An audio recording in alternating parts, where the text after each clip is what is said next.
Hey YouTube, we've had an outside fridge for many years now. It lives in a pergola and it's really only turned on for Christmas and other family gatherings. Since it lives in the pergola, it gets more exposure to weather than it would inside the house, and over the years it's taken its toll.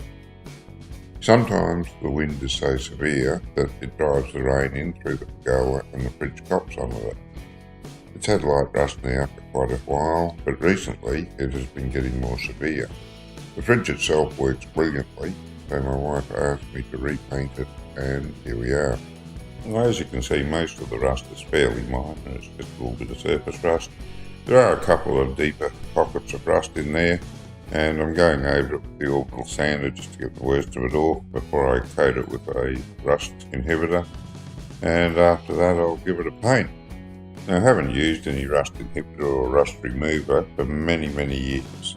I always found it to be pretty ineffective, and I just usually give it a good sand off, paint it with fill rust and let it go at that. But recently I sort of thought, I'll pick this up and give it a go. To be honest, I found it that good that I really have to give it a plug. This White Knight Rust Guard is amazing stuff, at least compared to what I'm used to using, and as I say, probably 30-40 years since I've used any products. They're going to improve over time, I know that, and that's a big part of the reason I picked it up, was to see how good they were now, and as I say, really impressed. Got to give this a plug. If you need a rust inhibitor or rust remover before you paint, I'd give this a go, or can't find this, try one of the others. They're probably all much the same, and you'll be impressed, I hope. I know I was.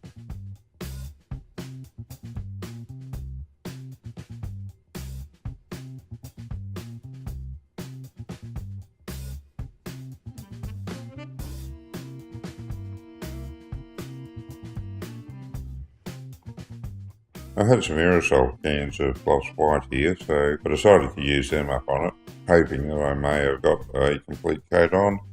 Unfortunately, that wasn't to be the case. I used up all the paint and the fridge didn't look at all well.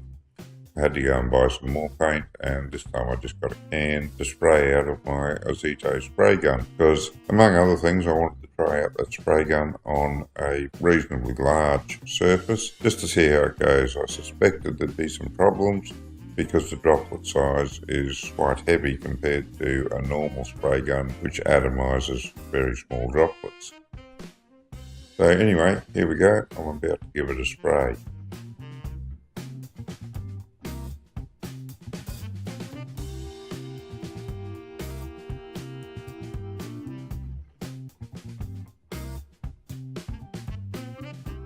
And surprise, when I came back to look at it after, the paint had sagged. It had sagged something severe in places. Now, I didn't expect that. I've never had that happen before. Not that I've done a lot of painting, I've done a little bit. Once I paint it and walk away, I've never had come back and found sags in there until now. Sort of pointing the finger at the spray gun, putting on a heavier coat, maybe the paint was a bit thin. I will say that it only sagged on the sides that the sun wasn't on, so they dried a little bit slower, may have contributed.